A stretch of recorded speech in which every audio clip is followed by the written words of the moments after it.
How's it going, everybody?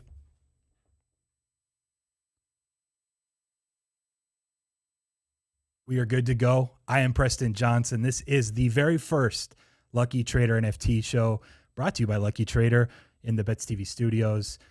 Look, my background was sports, it was betting, gambling, fantasy, it was all of that stuff. But thanks to our first guest of the Lucky Trader NFT show, the CEO, one of the founders of Lucky Trader himself, Peter Jennings, he tipped me off. He doesn't even know this, but I owe any of my success at all in the NFT space to him pointing us to Top Shot at the end of 2020. And then I dove in. I'm going to be hosting this show. The idea is, hey, Lucky Trader, this platform, which by the way, their beta went live today. You can check it out at luckytrader.com. Analytics and tools that can help you just become a better trader and optimize your ROI, what you're doing with collecting, trading, whatever it may be. But Peter and Jonathan Bales, they were like the two guys that basically brainchilded this platform and really were ahead in the space and the boom that we've hit the last few months. So we're going to talk and have an interview with Peter.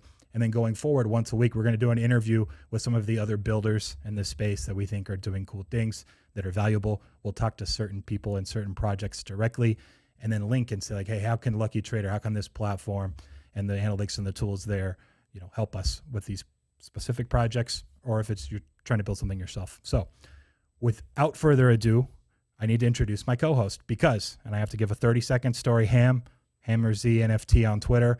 We're like, hey, we got to get another producer in the studio to help run this. I know a guy, he dove in head first this year into the NFT space. He knows nothing about producing, but he's a smart guy. We'll get it figured out. Daquan Young, my actual producer for the sports stuff I do, kind of taught him a few times, but you're learning on the fly, but I think this will be good because I think you'll have valuable input. You're into the thick of a lot of this stuff. And so if you want to intro yourself for 30 seconds before we bring Peter on, go for it. Yeah, absolutely. I'm Ham. Hit me on Hammer Z NFT on Twitter. Just super pumped up to be here and be part of this incredible opportunity with Lucky Trader. I've been following Peter's work for a long time. I was fortunate to meet Preston and the team through Punk's comic, which again I was fortunate to get into early, and I continue to be part of that. And it's been a great learning experience, and just loving NFTs. I dove head first, and I want to continue to contribute and learn and help people out. Like I'm about the little guy, So I think that's in line with what this show's about. And Yes. so let's do it, baby. Beautiful, man. So let's bring in Peter Jennings at CSU Ram 88. Go ahead. And Peter, by the way, it's been a while. So hello. I know you've been busy as hell. Welcome to the show. Yeah, super stoked that we're doing this, and yeah, great setup. Off topic, but somewhat related. I'm really bummed I'm not in that 3-point contest that you're going to be at, man. That's really that's bothering me. But yeah, really stoked to talk NFTs, Lucky Trader, and everything else. You're going to think I'm making this up, but I made a note here on my little outline. And I said, so for those that aren't aware, you and I have been friendly because of fantasy and sports betting the last few years. You're also the only person on Twitter that can probably beat me in a 3-point contest. So I'd already mentioned that. And I know in Venice, there's this NFT community 3-on-3 tournament. They're doing a 3-point contest. I'll win it for the both of us. But Peter he took me to town in Las Vegas a couple of years back. I believe we did like 4 Not rounds and town, you won 3 dude. of the 4. Yeah. We were battling. It was very close. You're a great shooter, and even with Club Top Shot, I got exposed in my 3-on-3 game. Not as young as I used to be, and the shortness doesn't help, but still love to shoot it. And yeah, we have that commonality with sports and betting, and I think a lot of those things in that community kind of really got interested in Top Shot, which was the funnel for all of this. So really, really cool, and excited to be chatting about the industry. It really was. It was my funnel again. I need to credit you for that. I think it was December, the first time I even started looking at anything there. And by the way, I'm curious. I'm going to ask you later who it was that exposed you in the 3-on-3 games you were playing in Las Vegas with the other guys. But we'll move on to Lucky Trader. This is a platform that just I mentioned beta launched today. You and Jonathan Bales kind of have done stuff in the past, so I know a lot of our audience that is from the NFT space maybe aren't familiar with who you are and what you've done in the past, fantasy labs and other sports stuff. So if you want, just give a little background on what you're doing, and then what it was before and where you're at now. Yeah. So background in finance, poker. That was originally kind of how I made money. And then obviously online poker got shut down right as I graduated school. So was looking for something entrepreneurial. And fortunately, DFS kind of started to take off around 2012. So immersed myself in the DFS community, went full time as a player, worked with Jeremy Levine actually at Star Street in 2013. He's a co-founder of Lucky Trader as well. So that journey was awesome. So many fun times and experiences in DFS. Was kind of there in the early days, right during the boom when the market was really inefficient. From there, built Fantasy Labs with Jonathan Bales. We sold that to the Chernin Group, which ultimately Fantasy Labs and our team went over to build the Action Network. So I've been doing the Action Network the last 3 to 4 years. Left early this year to pursue Web3 and building out Lucky Trader. So really excited, and yeah, still doing betting and DFS as well, but really excited about Web3, and yeah, that's what we're trying to do here with Lucky Trader. We're trying to onboard as many people into Web3, which is a very new and kind of intimidating space for the majority of people, and our goal is to educate and help people as much as they can to onboard into Web3. So this is perfect. The segue. I think the single most frequent question I get from people, whether it be on Twitter or in real life, is basically, how do I get into NFTs? Like, help. And like you would know, as does many of the viewers or listeners right now, it's hard to just answer in a few lines of a paragraph in a Twitter DM. Like, all right, how do you get into NFTs or be successful? Even like, what does that even mean? There's just so much nuance to it. A lot of it is just, hey, start experimenting, and you just have to gain experience as you go, start researching. But I will say this, there are many different, like, for example, my dad, he wanted to put like $100,000 in NFTs recently. Most conservative guy I know. And even then I was like, well, I can't even get him like one CryptoPunk. So what do people do that don't even have nearly 100K to put into something like this? They have maybe 1 or 2 ETH, whatever the price point may be. How does Lucky Trader cater to that level of person, like the hobby collector or a person that's just trying to dive into NFTs that maybe, you hate to say novice, but ultimately, right, we all are. Of course, and it's so early, which I know is cliche, but there's just so much to learn, and there's still a lot of challenges, and just I think there's opportunity to build a lot of these different on-ramps. But yeah, Lucky Trader, I mean, we're going to help you just get started with like how to set up a MetaMask. I mean, I think a lot of people don't even know how to set that up, which is certainly something that's really important, especially with where NFTs are today. So we'll have things, we have content and articles already around chain you're trading. You'll need the underlying crypto asset to trade NFTs. We have a lot of stuff on that. And then we're really focused on content and tools for all of these different projects. So we don't want to be in the advice business. We just want to be in like the education business and try to present as many like objective things as we can. I think it's really, if you're on Twitter or if you're, talking to people in general, they're going to be biased towards what you should get because they're aligned with what they're recommending most of the time. So I think that's one kind of unique challenge, but also an opportunity that I hope we can solve with Lucky Trader is just really give as much objective information as we can. And there's a lot of data points that you can look to that can help kind of determine some of the underlying value of these different projects. Beautiful. So Ham right now is actually, you can leave it up. He's going through the luckytrader.com site as we speak, which I'll be blunt and honest. Look, Logan he was nice enough to give me some beta access a few weeks ago. I spent like 3 minutes, and then I spent more time today on it, and I was blown away by some of the details here. Even on the front, you have that beginner's guide to MetaMask, something as simple as a beginner's guide to OpenSea. That goes a long way just to onboarding someone that has no clue. I've spoken to a lot of artists that are just so overwhelmed and want to make the leap into the space, but don't even know how to do it from the artist perspective. You guys are kind of throwing everything at us. And Ham, if you want, you can head up to the NFTs tab and pull up one of the projects, and people can kind of see what some of the tools are like. But Peter, I wanted to kind of continue on your point about we want to be we're not like an advice platform or like telling you what to do. We're the tools and educational platform for NFTs. And I think that's important because it brings up, I guess, some of the similarities with what you guys did with Fantasy Labs. So I don't know if you want to hit on some of those similarities specifically and kind of that playbook. But then what are some of the differences too? Because I know it's not like you can't just exactly copycat what you did with Fantasy Labs and do it for Lucky Trader. And especially, I wanted to ask you because I know you guys have like had to pivot because the NFT space moves so quickly. So the last few months, you guys have had to adjust and figure out like how are you going to optimize this platform for everyone. So what was that experience like, and then what do you kind of see as the overall vision and some of the similarities and differences with what you've already built?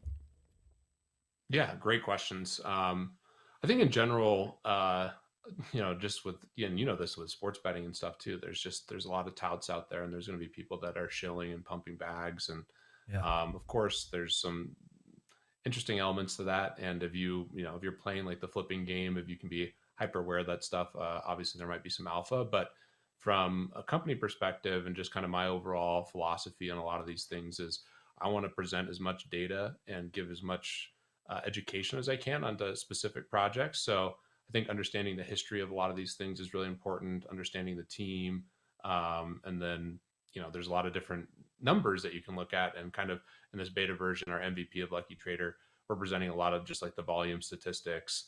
You can track specific wallets. There's all these things that are just more objective and just like here's the data.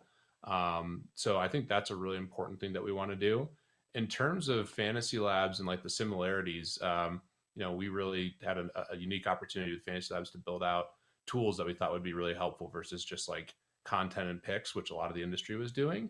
Yeah. And we wanted to apply that same playbook to NFTs and Web3. But at the same time, like you mentioned, we also realized we probably should pivot, because one big difference between kind of the crypto space and the Web3 space versus DFS, and it's moved more that way in DFS and betting, I guess. But initially, we were some of the only people building out tools and software and trying to make, really focusing on that side of things versus the content side.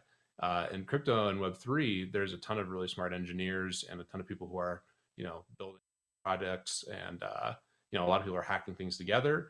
And that's just the nature of the space. There's a lot of people who are interested in crypto and into this stuff that are, engineers and love building things. So that's great. We're going to continue to see a bunch of really cool innovation. And I think that's one thing that's just helped crypto move so fast, is that it's open source and there's so many different people that are building things. But the big opportunity we see now, and part of the reason I'm so excited about this show, is I don't think there's many people doing a great job with content. And in sports betting and DFS, there's a lower barrier to entry to do content. So a lot of people naturally gravitate towards that. And there's a lot of people who love sports and betting and DFS. So we saw a saturation of kind of those type of people. And obviously the cream rises to the crop. Preston, you do a great job in all these areas. But the big difference, I would say, between Fantasy Labs and Lucky Trader is that we're going to focus even more on content, just because I think that's underserved right now. And especially in the early days, people just need basic education. And I think there's a lot of assumptions with these tool sites out there that people know what they're doing. And our goal long term is to onboard as many people as we can. So I think a bigger focus on content is paramount to our success. Nice. I know we hadn't actually spoken directly about that. You had mentioned to me a few weeks back, like, yeah, we've had to pivot a little, but things are in motion. Like, we're getting close. And I was curious what you meant by that, to be honest, for the last few weeks. So I'm glad you addressed that. And thanks for the plug. I should have plugged myself for people that are wondering, who is this guy? He did sports and he bets. But I was actually on ESPN for a few years as a TV analyst. So I was like, maybe I'm a good option to host this show and just have interviews with people. I can talk sports, but I can also talk NFTs from the last year and the stuff I've jumped into. So I think it's a good setup, and I'm excited to help you guys build that media kind of content platform side of things, because I think there's a lot of people that visually and analytically, they can look at tools and it's enough, and they can kind of go through your site and pull up, oh, this makes sense. All right, this is helpful. This is not. A lot of people just need to hear people talk it through too, right? So when we start having more guests on, interviews with specific builders or projects, I think the light bulb will be able to go off for more people just from that standpoint. So I'm glad you mentioned that. I thought it was great. So real quick, I wanted to, on a similar note, again, cliche, everyone always says it, the NFT space moves super quickly. So how are you guys going to kind of iterate in real time? Like, how does this translate for what you guys are doing in real time? Are there other things that aren't a part of this beta version right now that people can use at luckytrader.com that everyone else can jump in and look forward to? I'm not sure if you're allowed to give anything away either, so I'm putting you on the spot a little bit, but what's kind of your long-term vision of how you're going to adjust with the space? Yeah, well, something that's coming very quickly that is basically finished now is our OpenSea plugin. I'm really excited about that. That was teased today. That is for the more hardcore user broadly, but I think obviously OpenSea is an incredible business. They've done a lot, an amazing job bringing new people. They have the biggest marketplace right now. You can, go out and research some of the numbers they're doing specifically in August are just absolutely astonishing. So we're really excited about that, and we'll continue to build advanced tools, because I think one thing that in general we have a tendency as a founding group and just our team, we are a lot of the hardcore users, and we're really immersed in the space. And I think part of the way we can build up the brand and become the authority in the space for onboarding people is by serving that hardcore audience. But at the same time, obviously, we want to onboard as many people as we can. So that education is really important, and just going over a lot of the basic things as well. So in the short term, I'm really excited about that plugin. And yeah, well, there's so many things that we're excited to build. And I think what I'm most optimistic about within the team is just how many talented people we have that are immersed in the space, that are,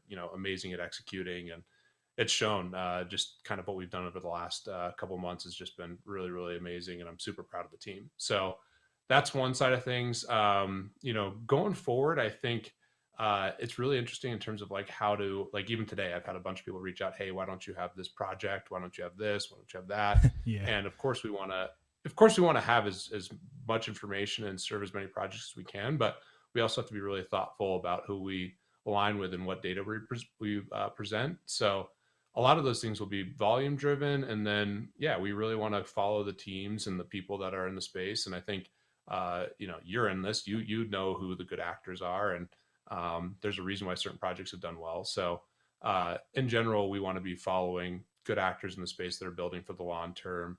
And we will try to present as much information as we can. And I'd say the biggest driver for what we're presenting is just going to be volume based, which there's some downsides there, and that's not exclusively how we're going to do things. But that's one thing that I think we're doing a good job presenting now, and certainly something that, you have to pay attention to what the market's telling you. You definitely have to let things sit for a bit, right? You can't start putting a certain project, all the tools, everything on Lucky Trader that's a couple hours old. Let's let things sit, see where things go. Are they actually building? Are they engaging with their audience? I think that's really important. That was a good point. One thing I wanted to ask, though, kind of going to that kind of future front-facing idea of we're going to add as we go. I'm not a big Zed run guy. Ham actually is, so he might be able to jump in more specifically. But it was the Know Your Horses acquisition. You guys actually made that move prior to even launching Lucky Trader. You saw value in that. Explain, I guess, kind of how that started and why you guys decided to make that move prior. Was it one of those things where you just thought it was a matter of time before someone else scooped them, or how did that actually go down? Yeah, I think that's a really great question, and actually kind of goes into how we think about things as a whole, as a team. So personally, my introduction to NFTs was Top Shot. Then I got really into CryptoPunks, and then the third project that I started getting into was Zed. And I'm really bullish on these games within the metaverse and just kind of within this whole ecosystem. I mean, play to earn's a very popular category that a lot of people are talking about. I think the critical thing is actually building great games that people want to play regardless of the earning first. But digital horse racing makes so much sense. Loved the game from as soon as I saw it.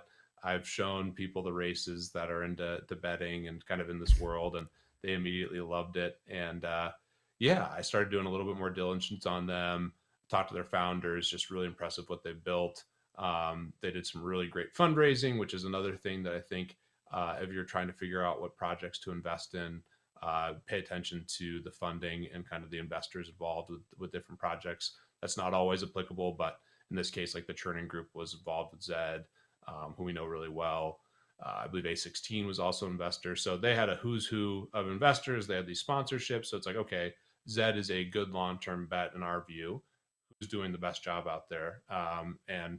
Started diving around with a lot of these sites and was just so impressed with Know Your Horses. They have a great site, and I got to meet their founders, Ryan and Tyler, and was just, they're amazing people. And that's the most important thing for us here. And just in general, kind of a philosophy that I have in life is build great things with great people. And they checked that box, and it was a perfect situation where they could pursue doing this full time within Lucky Trader. And I think we have a really good alignment, and we're really excited about the future of Know Your Horses as well as Zed. Hell yeah. So Ham just put on screen. I'm not sure if you're able to follow Peter anyway, but Yeah. a picture of the actual one of the races.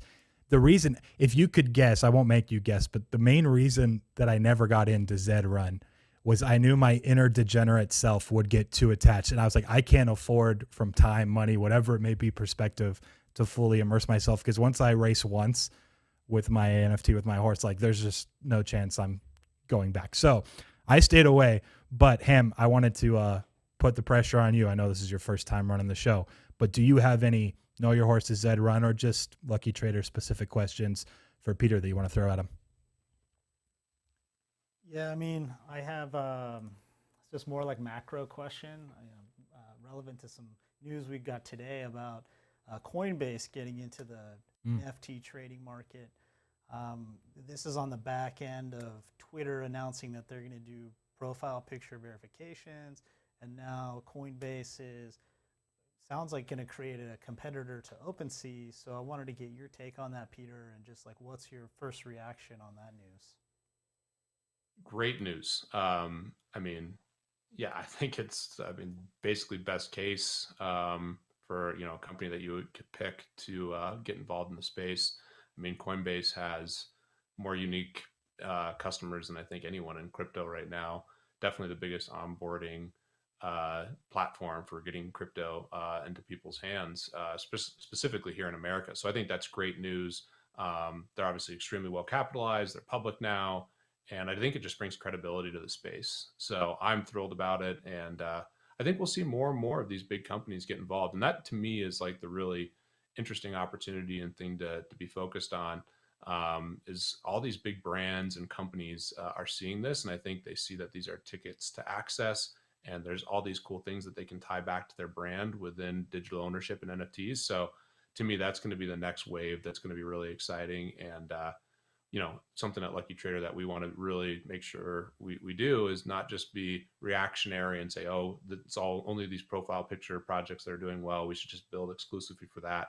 We want to be forward thinking, and we want to try to basically forecast what's going to happen and build things for those things that are going to happen in the future. So to me, one of those things that for sure is going to happen is these big brands are going to get heavily involved, and we'll see more and more of these well capitalized big companies get in the space and hopefully deliver a lot of value to their customers and to everyone in the community. How long do you think it is, just putting you on the spot, before that's just a regular common occurrence? Like by next year, is it just like a ton of big brands that are announcing stuff and diving in, like Target or Walmart, like anywhere, it could be any industry, Yeah, but like, an do easy you think it's example, sooner it's like, rather than later?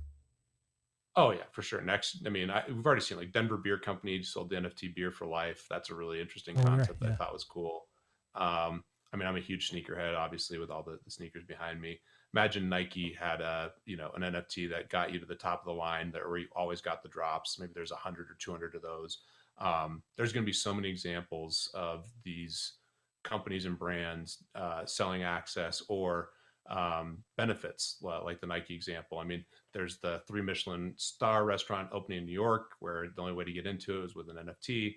I love stuff like that. I think it's really cool. Gaming's the other one that's just so obvious that we're starting to see a lot of projects pop up around that. I mean, Axie Infinity's growth has been astonishing to watch. So to me, it's like, what's the next wave of things? Because right now, I mean, it's really cool and there's a lot of really good projects, but I'm ready for some innovation and some new things outside of just like, hey, here's the next 10,000 animal profile Yeah, picture I agree. project. It's a little stagnant.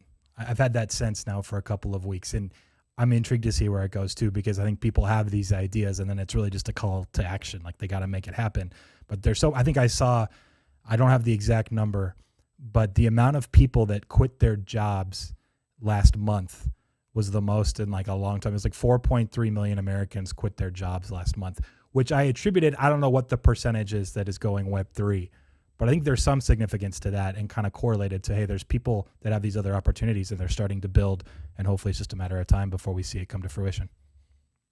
Yeah, totally. I mean, not unrelated to NFTs. I mean, I think it's correlated with NFTs and crypto and things of that nature. But COVID really accelerated this kind of trend that I think is going to become more and more prominent in our society, of people having multiple side hustles. I mean, the internet and access that you have and ability to make money in different ways is great. And I think a lot of people are realizing they don't need just a traditional 9 to 5. They can put together multiple side hustles and do extremely well. And I think Web3 is going to accelerate that even more. So it's a trend that I think we'll continue to see, and hopefully there'll continue to be innovation, and it'll lead to more happiness and productivity across the board.